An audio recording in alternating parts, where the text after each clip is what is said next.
नमस्कार, मी भारती पाटील. स्वागत आहे तुमचं आपल्या किचनमध्ये. तर आज आपण बनवणार आहोत मेथीचीच भाजी, पण थोडीशी वेगळ्या पद्धतीने.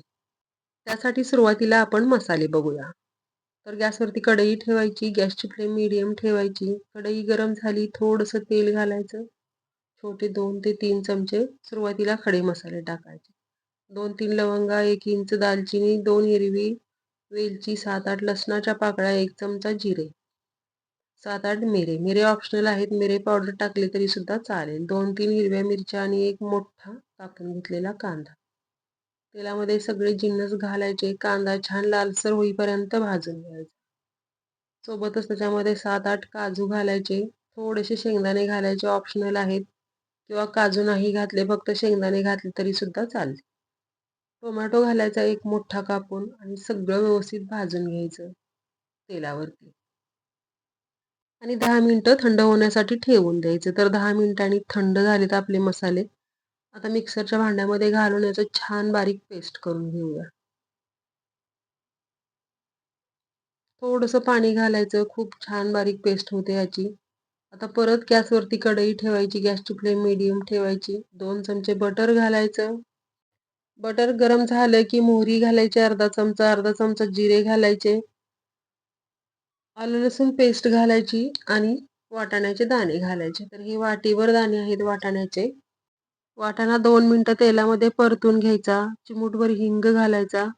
पाव चमचा हळद घालायची. 1 चमचा गरम मसाला घालायचा. 1 चमचा धने पावडर घालायची. सोबतच 1 चमचा लाल तिखट घालायचं. सगळे जिन्नस व्यवस्थित परतवून घ्यायचे आणि कापून ठेवलेली मेथी घालायची. मेथी बारीक कापून घ्यायची. स्वच्छ धुवून. तर जवळजवळ 1.5 वाटी मेथी कापून घेतली होती मी. तर मेथी घालायची आणि व्यवस्थित तेलामध्ये हे फ्राय करायचं. मेथीला वाफ लागली की पटकन मेथी अशी फ्राय 2 मिनिटं फ्राय करून घ्यायचं आणि वाटून घेतलेला मसाला घालायचा. तर मेथी छान फ्राय झाली आहे. आता मसाला घालूया वाटून घेतलेला. सोबतच थोडंसं पाणी घालायचं. ज्या भांड्यामध्ये आपण मसाला वाटलेला आहे त्याच्यातच पाणी घालायचं. म्हणजे त्यातला लागलेला जो मसाला आहे तो सगळा याच्यामध्ये येतो.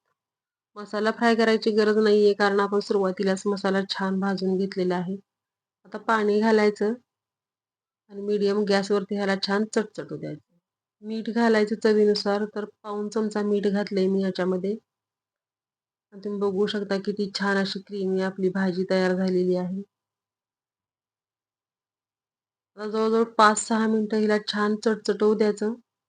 थोडीशी साखर घालायची 1 चमचा आणि जवळजवळ 5 मिनिटानंतर भाजी किती छान तयार झाली बघा. आणि अशी ही आपली मेथी मटर मलाई भाजी तयार झालेली आहे. आता थोडंसं फ्रेश क्रीम घालूया. आधीच फेटून ठेवलं होतं मी. 2 ते 3 चमचे फ्रेश क्रीम घालायचं आणि भाजी रेडी खाण्यासाठी. सोबतच 2 ते 3 चपात्या करून घेतल्या मी आणि गरमागरम सर्व्ह केलं. रेसिपी आवडली तर करून बघा. चॅनेलला सबस्क्राईब करा, लाईक, शेअर आणि कमेंट करा. आणि आपली भाजी किती छान झाली आहे तुम्ही बघू शकता. भेटूयात परत एखाद्या अशाच रेसिपी सोबत.